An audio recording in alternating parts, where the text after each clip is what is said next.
네, 오늘 말씀의 제목은 알지 못하는 신에게 이렇게 정했습니다. 자, 우리 시대에 그리스도인으로 살기 위해 터득할 게 하나가 있다 하는 겁니다. 무엇인가? 점잖아야 된다 하는 겁니다.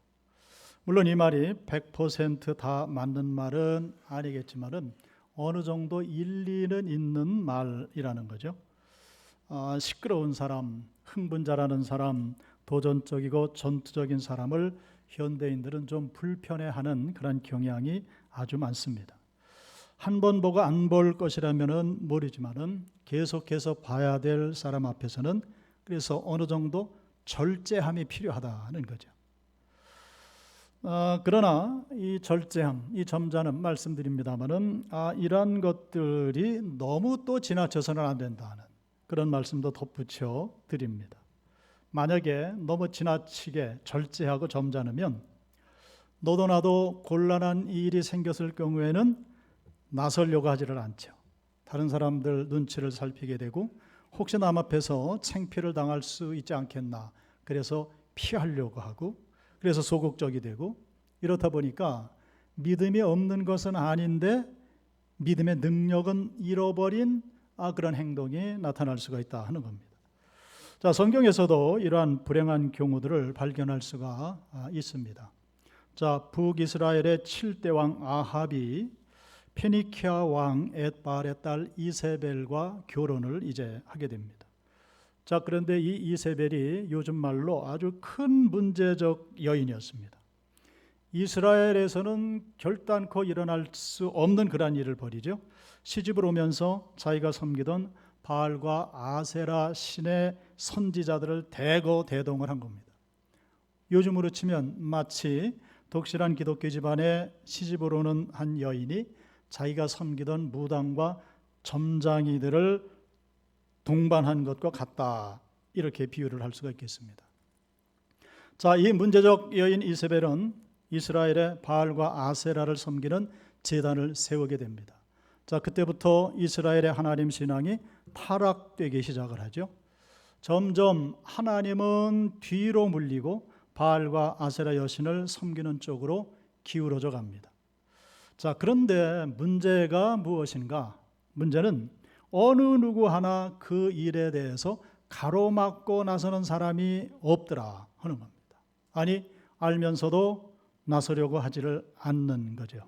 서로 눈치를 보면서 침묵을 지키는 겁니다.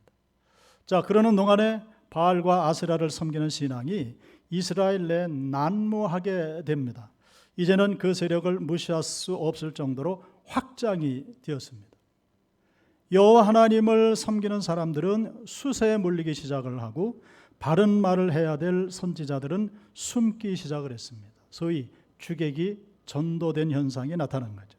그래서 이스라엘은 바알과 아세라를 섬기는 이단이 지배하는 그런 세상이 되고 맙니다. 그런데 이 일이 어느 때까지인가?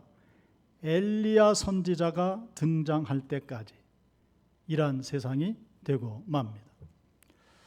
자, 중세 캐톨릭 교회가 타락했을 때도 많은 사람들이 뭔가 잘못되어 가고 있다는 것은 다 짐작을 했습니다. 그런데 그들은 이렇게 생각을 합니다. 설마 이 큰 캐톨릭 교회가 잘못될 수가 있겠는가? 하나님이 설마 그대로 방치하시겠는가? 벌써 손을 쓰고 계실 것이다. 이런 생각을 합니다. 자, 그런데 만약에 모든 사람들이 100이면 100이 이런 생각을 하고 있었다고 한다면은 종교개혁은 일어날 수가 없는 거죠. 그래서 한 사람, 마틴 루터가 깨닫고 생각을 하는 겁니다. 그러므로 하나님께서는 이 마틴 루터를 통해서 교회를 개혁시키는 그 일을 감당케 하시는 겁니다. 자, 다윗이 골리앗과 싸우기 위해서 나서기 전까지는 이스라엘 백성들의 어느 누구도 골리앗을 대결의 대상으로 생각한 사람이 없었습니다. 그래서 골리앗이 나서서 큰 소리를 칠 때 모든 사람들은 생각을 합니다. 타협을 하든지 아니면 블레셋의 속국이 되어야 한다는 겁니다. 자, 그런데 이 골리앗과의 대결을 이 무력, 즉 칼이나 창의 대결이 아니라 영적인 차원, 믿음의 차원으로 생각한 유일한 사람이 있었습니다. 그가 누구입니까? 그것도 소년 다윗이었습니다. 그래서 하나님께서는 그 다윗을 세우시고 골리앗을 쓰러뜨리십니다. 그리고 하나님께서 이스라엘과 함께 하신다는 것을 온 천하에 선포를 하시게 되는 겁니다. 자, 여기서 우리는 사람의 역할과 하나님의 역할을 엿볼 수가 있습니다. 즉, 사람의 역할을 통해서 하나님의 역할을 발견할 수 있다 하는 것이고요. 믿음의 사람의 행위를 통해서 하나님의 뜻을 발견할 수 있다는 것입니다. 반대로는 믿음의 사람이 일을 하지 않으면 하나님의 역사를 볼 수 없다 하는 그런 사실이고요. 그리고 믿음으로 말미암지 않고는 하나님을 기쁘시게 할 수가 없다 하는 그런 사실입니다. 결단코 하나님의 일하심, 하나님의 섭리가 사람들의 여론을 등에 업고 나타날 것이라 이렇게 생각을 하면 안 되는 것입니다. 어떤 인간적인 인기, 인간적인 여론을 등에 업고 하나님의 역사가 나타나기를 기다린다면 하나님의 역사는 영원토록 나타나지 않는다는 것입니다. 자, 이스라엘 민족을 애굽에서 구원해 내시려는 하나님의 계획과 하나님의 그 의지를 아는 사람은 아무도 없었습니다. 오직 한 사람, 모세뿐이었습니다. 애굽에서 신음하는 이스라엘 백성들 중에 어느 누구도 이 하나님의 계획이나 하나님의 의지를 알았던 사람은 없었습니다. 오직 모세 한 사람, 선지자 모세 한 사람만이 하나님께서 이스라엘을 애굽에서 해방시킨다는 것을 믿고 그 믿음을 가지고 애굽으로 들어가는 거죠. 그래서 애굽으로 들어간 이 모세의 역할은 두 가지죠. 하나는 바로를 설득해내는 것이고 두 번째는 동시에 이스라엘을 설득해내는 일입니다. 자, 그런데 보면 차라리 바로를 설득하는 일은 쉬웠습니다. 하나님께서 내리신 10가지 재앙을 통해서 바로는 마침내 하나님께 항복하고 이스라엘 백성들을 놓아줍니다. 자, 그런데 이스라엘 백성들을 설득시키는 것은 얼마나 어려운지 모릅니다. 인내가 필요했습니다. 더 많은 시간이 필요했습니다. 자, 모세가 그 애굽의 궁전에 살다가 모세가 처음으로 등장하는 그런 모습이 있죠. 자기 동족들이 어려움을 당하는 모습을 보고 모세가 나타납니다. 그래서 그가 동족을 이제 돕는 일을 하지 않습니까? 그때에 그 모세를 향한 이스라엘 백성들의 여론이 있는데 그 여론을 출애굽기 2장 14절에서 볼 수가 있습니다. 그가 이르되 누가 너를 우리를 다스리는 자와 재판관으로 삼았느냐? 네가 애굽 사람을 죽인 것처럼 나도 죽이려느냐? 모세가 두려워하여 이르되 일이 탈로 되었도다 하고 이 모세는 미디안 광야로 도망을 쳐야 됐습니다. 그리고 거기서 40년을 살았습니다. 자, 오늘날도 마찬가지죠. 예수님께서 세상 죄를 지고 가신 것은 이미 갈보리 언덕에서 다 이루셨습니다. 그래서 예수님 십자가상에서 운명하시는 순간에 마지막 말씀을 하시지 않습니까? 내가 다 이루었다. 끝입니다.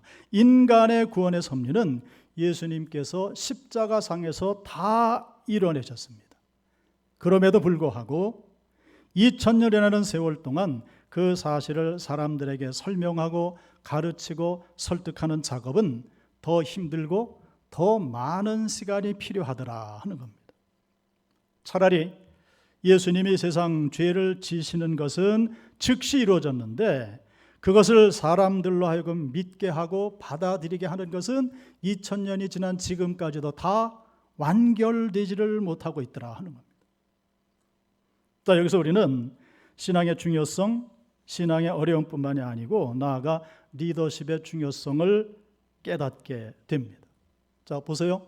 만약에 이스라엘 백성에게 모세라는 리더가 없었다면 그 이스라엘 백성들은 애굽에서 나오지 못했을 뿐만이 아니라 가나안 땅에 들어갈 수 없었을 수도 있다는 거죠. 이스라엘에 다윗과 같은 리더가 없었다면 이스라엘은 블레셋의 속국이 될 수도 있었다는 겁니다. 이것은 신약 시대에도 마찬가지입니다. 하나님의 교회가 될 수 있었던 그 비결은 베드로와 사도 바울과 같은 리더가 참다운 리더, 바른 리더의 역할을 감당했기 때문에 하나님의 교회들이 이단으로 흐르지 않고 신앙의 순수함을 유지할 수가 있었고 하나님의 복음을 바로 전할 수 있어서 그것이 지금까지 귀한 부흥으로 흘러가고 있습니다. 자, 이와 같이 하나님은 시대마다 하나님께서 들어 사용하신 리더들이 있는데 그 리더들을 보면 공통점이 있다는 겁니다. 그들은 세상적이고 인간적인 것들은 다 양보했을지라도 하나님의 영적 사역, 하나님의 말씀 사역의 측면에서는 늘 강하고 담대하게 모든 사역을 감당하더라. 그것이 공통점입니다. 하나님이 전지전능하시다는 것을 믿는다면 그 전능함을 경험하기 위해서 우리가 이 땅에서 강하고 담대해야 될 줄로 믿습니다. 우리가 강하고 담대해야 하나님이 전능하시다는 것을 다른 사람들에게 전할 수 있고요. 다른 사람들로 하여금 그것을 경험할 수 있게 한다는 겁니다. 반대로 우리가 너무나도 위축되고 두려워하고 사람의 눈치를 보고 있다고 한다면은 전능하신 하나님을 우리의 입술로 우리의 삶으로 증거할 수가 없다는 겁니다. 이런 말 들어보셨는지 모르겠습니다. 민망해하는 그리스도인. 민망해하는 그리스도인. 자, 신앙을 전하는데 소위 신앙을 변증한다라는 그런 말을 합니다. 이게 변증론이라는 것인데요. 영어로 apologetics라고 그럽니다. 그런데 이 apologetic 변증론이라는 말이 apology라는 말에서 유래가 됐는데 이 apology라는 영어 단어의 의미가 이런 겁니다. 사과하다, 미안해하다, 민망해하다, 신뢰를 범하다, 양해를 구하다 이러한 뜻을 가지고 있는 단어입니다. 여기에서 변증론이라는 단어가 나왔다는 겁니다. 그래서인지는 모르겠는데 많은 신앙인들이 자신의 신앙을 변증하는 것을 상대방에게 우선은 양해를 구하는 그런 차원으로 받아들이는 경우가 굉장히 많다는 겁니다. 한번 생각해 보세요. 가까운 예로 오늘 예배 마치면 혹시 외식을 계획하시는 분들 계십니까? 식당을 가보니까 사람이 아주 많습니다. 아주 그득합니다. 그러면은 식사가 나오고 식사 기도를 해야 되지 않습니까? 그 식사 기도를 할 때 혹 이런 마음이 들지는 않았습니까? 그 많은 사람들을 의식해서 그 사람들에게 이렇게 말하는 것 같습니다. 죄송하지만 저는 교회를 다닙니다. 제가 기도를 해도 이해해 주십시오. 양해해 주십시오. 제가 신앙인이라는 사실을 이해해 주십시오. 하고는 다 죽어 들어가는 목소리로 기도를 한다는 거예요. 이것이 소위 내가 기독교인이다라고 변증하는 방법이라는 겁니다. 자, 그런데 예수님은 너희가 온 천하를 다니며 너희 믿음을 변증하라 이렇게 말씀을 하시지 않았습니다. 온 천하에 다니며 복음을 전하라 이렇게 말씀을 하셨습니다. 이 말씀을 보면 복음 전함은 대단히 적극적인 것이고요, 주도적인 것이고 심지어는 공격적인 그런 단어입니다. 그래서 마태복음 11장 12절 이렇게 말씀을 하시잖아요. 세례 요한의 때부터 지금까지 천국은 침노를 당하나니 침노하는 자는 빼앗느니라. 아멘. 어떤 분들 그런 분들 봤네요. 이 마태복음 11장 12절 보더니 이거 너무 지나치다. 표현이 지나치다. 정말 원어 성경이 이렇게 되어 있을까? 이런 분들도 있습니다. 그런데 세번역 성경을 보면 여기서 천국은 침노를 당하나니 할 때 침노를 폭행이라는 단어를 썼습니다. 세례 요한의 때부터 지금까지 천국은 폭행을 당하나니. 이게 얼마나 적극적이고 전투적입니까? 우리는 남의 기분을 상하게 한다든가 남에게 민망한 상황을 연출하는 것을 아주 기피합니다. 싫어하지 않습니까? 그러다 보니까 이 믿음의 행위, 신앙생활까지도 그런 영향을 받아서 우리가 믿는 바 예수님을 증거하고 주님의 말씀을 전하는 그 일에까지도 민망해하는 그런 마음들이 깔려 있다는 겁니다. 그래서 나온 말이 우스갯소리죠. 민망해하는 그리스도인. 민망해하는 그리스도인. 전도에 대해서 우리 예수 믿는 사람들이 아주 자조적으로 사용하는 그런 말이 있습니다. 이런 말들 곧잘 하시지 않습니까? 야, 그 여호와의 증인들 전도하는 거 봤나? 정말 대단하다. 얼마나 열정적이고 적극적인지, 얼마나 집요한지 그들에게 일단 붙잡히지 말아야 돼. 참 대단해.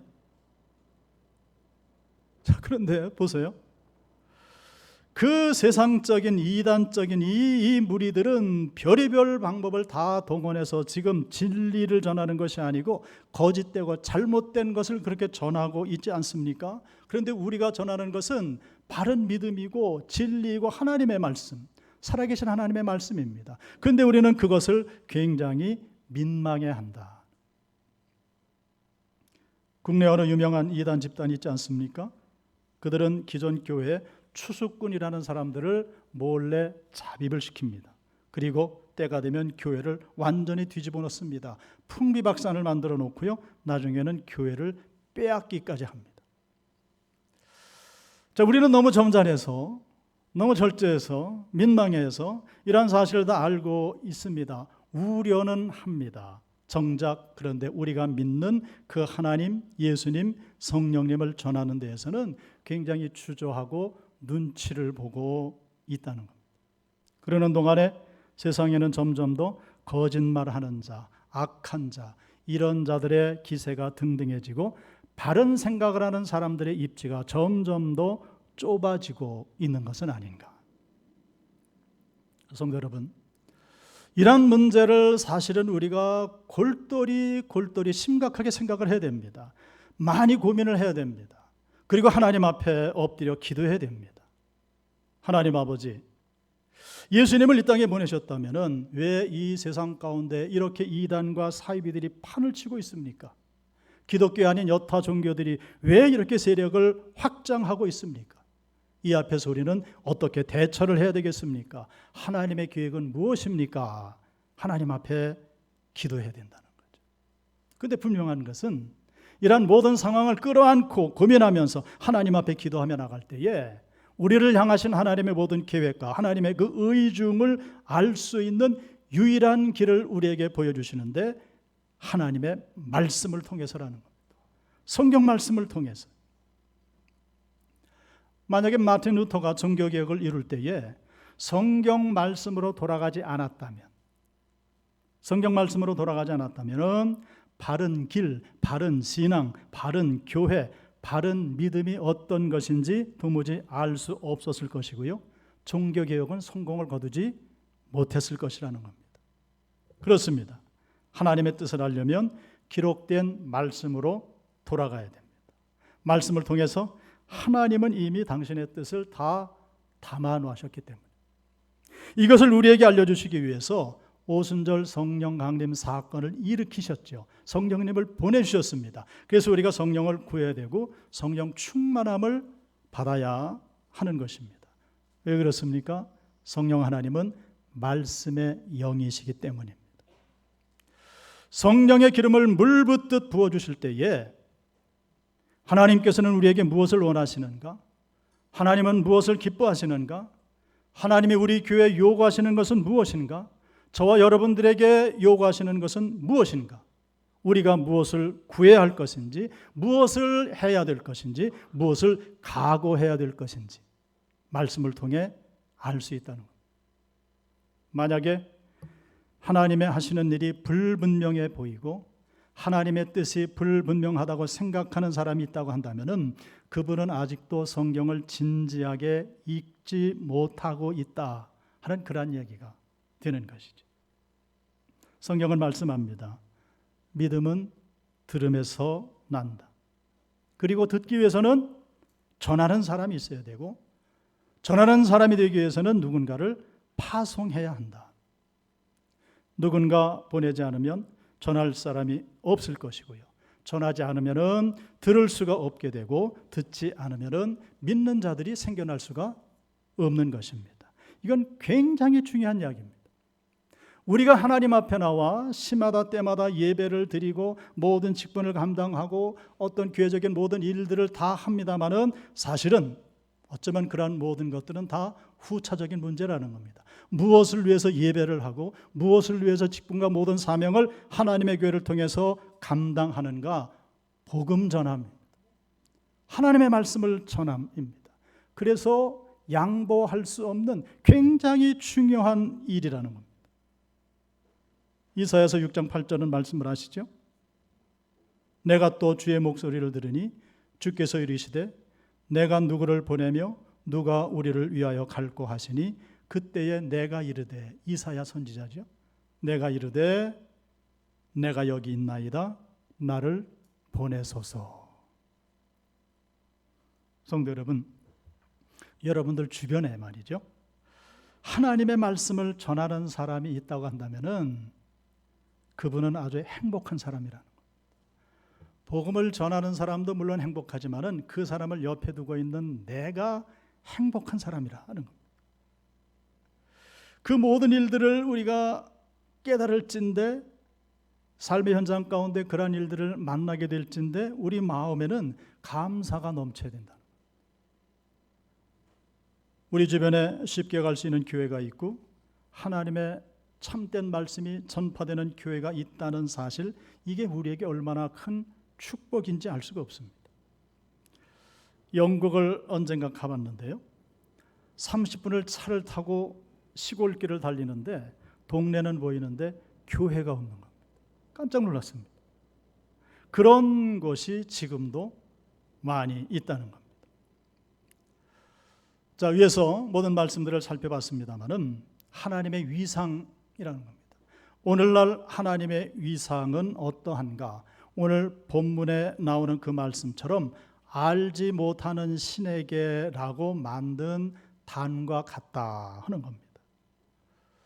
본문의 배경은 이렇죠. 자, 바울이 아테네를 갔습니다. 가서 보니까 아테네 사람들이 여러 신들을 섬기는 제단을 만들어 놨습니다.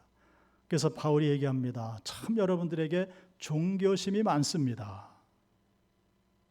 그런데 쭉 그 신상들을 보니까 무슨 제우스 신도 있었을 것이고요, 아폴론 신도 있었을 것이고 비너스 신의 신상도 있었을 텐데, 쭉 그 신상들을 돌아보고 맨 뒤로 가보니까 맨 뒤에 알지 못하는 신에게라는 제단도 만들어 놨더라는 겁니다.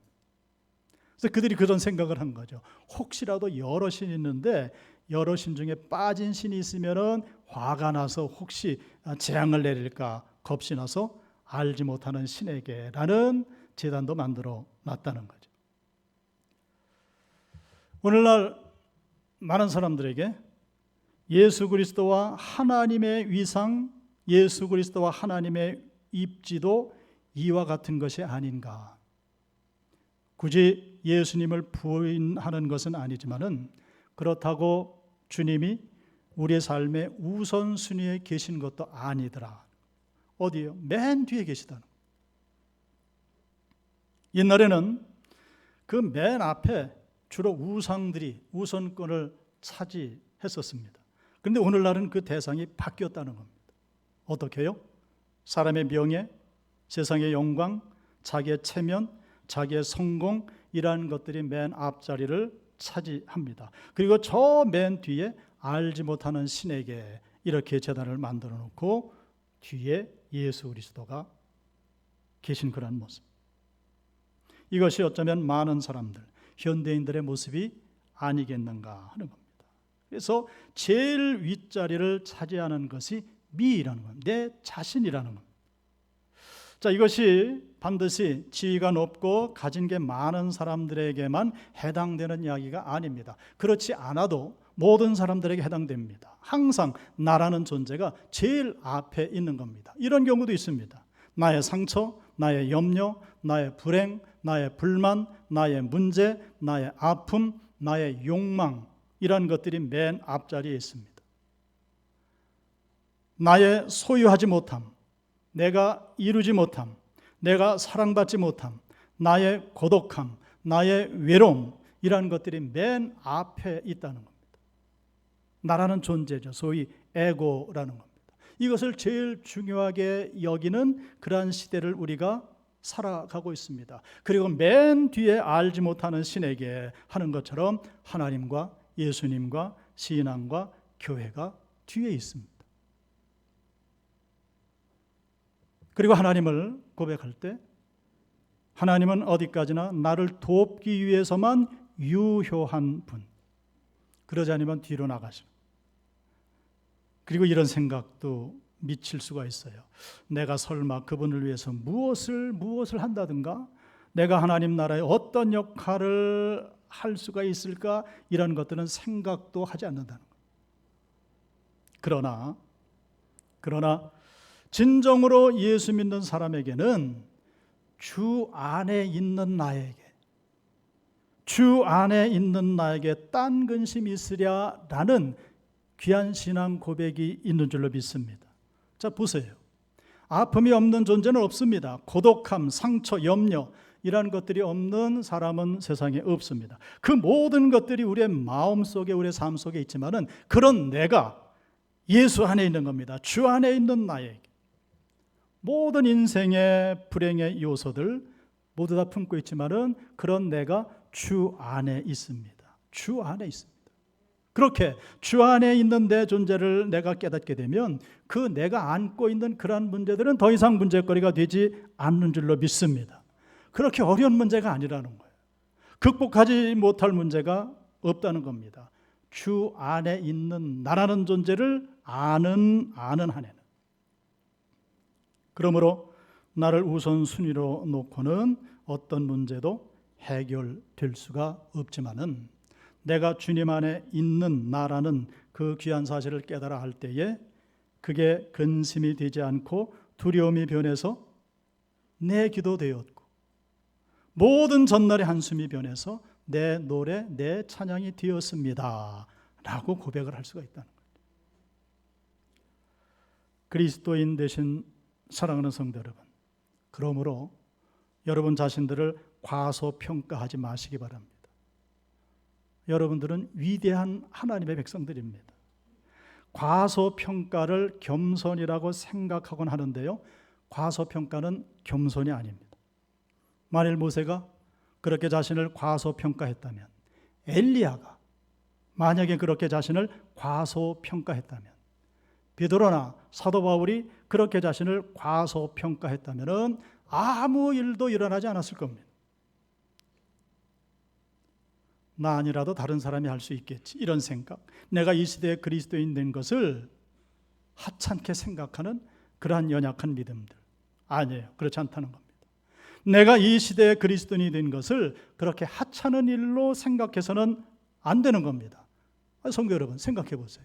전지전능하시고 무소부재하신 창조주 되신, 역사의 주인이 되신, 구원의 주가 되시는 하나님 아버지께서 할 일이 없어서 저와 여러분들을 그리스도인으로 부르신 것이 아니라는 겁니다. 결단코 하찮은 존재가 아니라는 겁니다.